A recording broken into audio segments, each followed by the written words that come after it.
जय जय सीताराम। पवन पुत्र हनुमान जी की जय, उमापति महादेव जी की जय। जय समस्त देवी देवताओं की जय, श्री रामायण जी की जय। जय सीताराम।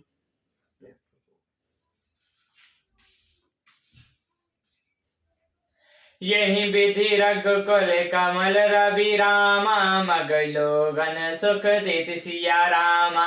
जाहि चले देखत विपिन रामा, सिया सौमित्र समेत सिया रामा। रघुकुल रूपी कमल के खिलने वाले सूर्य श्री रामचंद्र जी इस प्रकार मार्ग के लोगों को सुख देते हुए सीता जी लक्ष्मण जी सहित वन को देखते हुए चले जा रहे हैं। आगे राम लखनऊ बने पांचे, तापस बेस विराजत कांचे।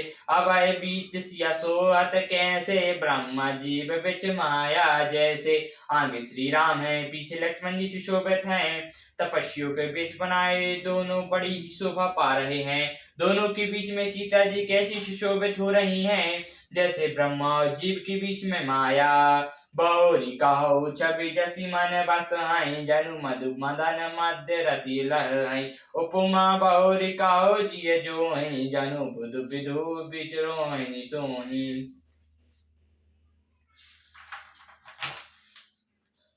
पर जैसी छवि मेरे मन में बस रही है उसको कहता हूँ, मानो बसंत ऋतु और कामदेव के बीच में रति सुशोभित हो। फिर अपने हृदय में खोजकर उपमा कहता हूँ कि मानो बुध और चंद्रमा के बीच में रोहिणी सो रही हो। प्रभु पद रेख बीच बिच सीता, धरे धरन चरणन मग चलित सभीता। सिया राम पद अंक बराए, लखन चलई मगुदाई आए। प्रभु श्री रामचंद्र जी के चरण चिन्हों के बीच बीच में पैर रखती हूँ सीता जी डरती हूँ मार्ग में चली जा रही हैं। और लक्ष्मण जी सीता जी और श्री रामचंद्र जी दोनों के चरण कमलों को बचाते हुए उन्हें दाहिने रख कर रास्ते चले जा रहे हैं। राम लखन सिया प्रीति सुहाई, बचन अगोचर किमि कही जाय। खग मृग मगन देख छवियों ही लिए, चोरी चित राम बटोरी। श्री राम लक्ष्मण जी और सीता जी की सुंदर प्रीति वाणी का विषय नहीं, अतः वह कैसे कही जा सकती है। पक्षी और पशु भी उस छवि को देखकर मग्न हो जाते हैं। पथिक रूप श्री रामचंद्र जी ने अन्य उनके भी चित्त चुरा लिए। तीन जीन जीन देखे पथिक रामा, प्रिया सिया समेत दो भाई सिया रामा। भव मगु आगम आनंदो तय रामा, बिनु श्रम रहे सिराई सिया रामा। प्यारे पथिक श्री सीता जी सहित दोनों भाइयों को जिन जिन लोगों ने देखा, उन्होंने भव का अगम मार्ग बिना ही परिश्रम आनंद के साथ तय कर लिया। अजौ जासु और सपने काहू, बसनु लखनऊ सिया राम बटाऊ। राम धाम पद पाई सोई, जो पथ पाप काओ मुनि कोई। आज भी जिनके हृदय में सपने में भी कभी लक्ष्मण सीता राम तीनों बटोही आवसे, तो वह भी श्री राम के परम धाम के उस मार्ग को पा जाएगा जिस मार्ग को कभी कोई वेले ही मुनि पाते हैं। तब रघुबीर सुमत सिय जानी, देख निकट बटु शीतल पानी। ता बस कंद मूल फल काई, पातय नहाई चले रघुराई। तब श्री रामचंद्र जी सीता जी को थकी हुई जानकर और समीप ही एक बड़का वृक्ष और ठंडा पानी देकर उस दिन वहीं ठहर गए। कंद मूल फल खाकर प्रातः काल स्नान करके रघुनाथ जी आगे चले। देखत बैन सरसैल सुहाए, वाल्मीकि आश्रम प्रभु आए। राम दीख मुनि बसनु सुहावन, सुंदर गिरि कानन जलु पावन। सुंदर वन तालाब और पर्वत देखते हुए प्रभु श्री रामचंद्र जी वाल्मीकि के आश्रम में आए। श्री रामचंद्र ने देखा कि मुनि का निवास स्थान बहुत सुंदर है, जहाँ सुंदर पर्वत वन और पवित्र जल है। सैनी सरोज पिटप बन फूले, गुंजत मंजु मधुर रस भूले। खग मृग विपुल कोलाहल कराए, बेटी बैर मुदत मन चराए। सरोवर में कमल और वनों में वृक्ष फूल रहे हैं, और कंद मकरंद रस में मस्त हुए भौरे सुंदर गुंजार कर रहे हैं। बहुत से पक्षी और पशु कोलाहल कर रहे हैं और बहरे रहित होकर प्रसन्न मन से विचर कर रहे हैं। शुचि सुंदर आश्रम रामा निरिखि हर्ष रज विनय सिया रामा। सुनि रघुबीर आगमन मुनि रामा गया लेन सिया रामा। पवित्र सुंदर आश्रम को देखकर कमल नयन श्री रामचंद्र जी हर्षित हुए। रघुकुल श्रेष्ठ श्री रामचंद्र जी का आगमन सुनकर मुनि वाल्मीकि जी उन्हें लेने के लिए आगे आए। का मुनि कहा राम दंडवत कीना आशीर्वाद बे प्रवर दीना। देख राम विनयन जुड़ाने करि सन मानु आश्रम आने। श्री रामचंद्र जी ने मुनि को धन्यवाद किया। विप्रश्रेष्ठ मुनि ने उन्हें आशीर्वाद दिया। श्री रामचंद्र जी की छवि देखकर मुनियों के नेत्र शीतल हो गए। सम्मान पूर्वक मुनियों ने आश्रम में ले आए। मुनिवर अतिथि प्राण प्रिय पाए कंद मूल पर मधुर मंगाए। सिया सौमित राम फल खाए तब मुनि आश्रम दिए सुहाए। श्रेष्ठ मुनि वाल्मीकि जी ने प्राण प्रिय अतिथियों को पाकर उनके लिए मधुर कंद मूल और फल मंगवाए। सीता जी लक्ष्मण जी और श्री रामचंद्र जी के ने फलों को खाया। तब मुनि ने उनको सुंदर स्थान बतला दिए। वाल्मीकि मन आनंद भारी मंगल मूर्ति नयन निहारी। तब कर कमल जोरी रघुराई बोले बचन श्रवण सुखदाई।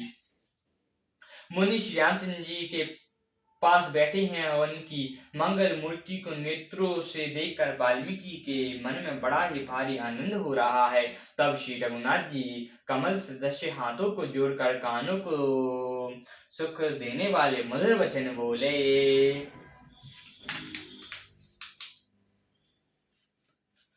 तुम त्रिकालदर्शी मुनिनाथा विश्ववदन जिम तुम रेहाता। अस कहीं प्रभु सब कथा बखानी जोरी बात दीन जनुरानी।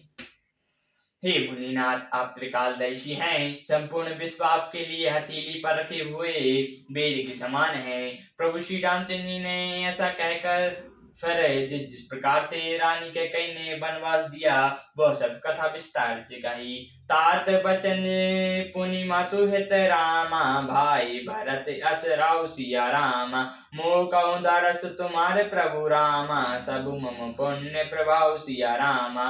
और कहा हे प्रभु पिता की आज्ञा माता कहे तो और भरत जैसे भाई का राजा होना और फिर भरत का राजा होना और मुझे अपने आपके दर्शन होना ये सब मेरे पुण्य का प्रभाव है। देख पाए मुनि राय तुम्हारे भाई सुकृत सब सुफल हमारे। अब जहाँ जाओ आय सुहोई मुनि देव न पावे कोई। हे मुनिराज आपके चरण का दर्शन करने से आज हमारे सब पुण्य सफल हो गए। अब जहाँ आपकी आज्ञा हो और जहाँ कोई भी मुनि उद्वेग प्राप्त न हो तब ताप मुनि तापस जिनि ते दुख लाहाई ते नरेश बिनु पावक दाई। मंगल मूल विप्र परितोषु दाई कोटि कुल भूषण रोसु। क्योंकि जिनसे मुनि और तपस्वी दुख पाते हैं वे राजा बिना अग्नि के ही जलकर भस्म हो जाते हैं। ब्राह्मणों का संतोष सब मंगलों की जड़ है और भूदेव ब्राह्मणों का क्रोध करोड़ों कुलों को भस्म कर देता है। अस जिया जाने काहू सोई ठायो सिया सौमित सहित जन जायु। ताह रुचि रोचर परंत्रन साला विष्णु करो कछु काल कृपाला। ऐसा हृदय में समझकर वह स्थान बतलाइए जहाँ मैं लक्ष्मण सीता जी से जाऊं और वहाँ सुंदर पत्तों और घास की गुटी बनाकर हे दयालु कुछ समय निवास करूं। सरल सहज सुनी रघुबर बानी साधु साधु बोले मुनि ज्ञानी। अस न कहूँ अस रघुकुल की तू तुम पालक संतन श्रुति से तू।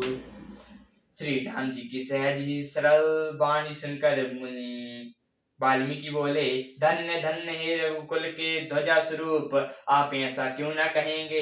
आप सदैव वेद की मर्यादा का पालन करते हैं।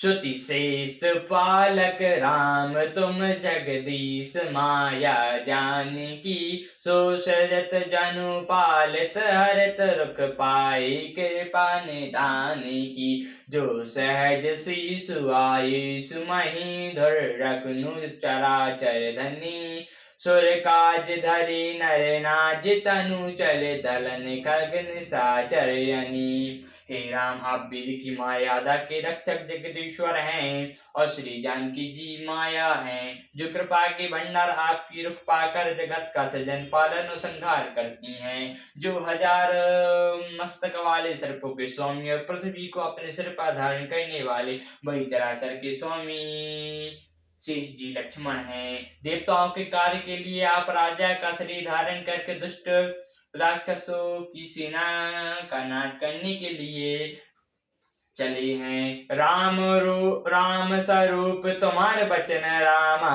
अगोचर बुद्ध पर सिया रामा अभिगत अखत अपार नीति रामा नीति नित निगम कह सिया रामा। आप राम, आपका स्वरूप वाणी के अगोचर बुद्धि से परे अव्यय अकथनीय अपार है। वे जिनका निरंतर नीति नीति कहकर वर्णन करते हैं। सियावर रामचंद्र जी की जय, पवन पुत्र हनुमान जी की जय, जय समस्त देवी देवताओं की जय, श्री रामायण जी की जय, जय सीताराम।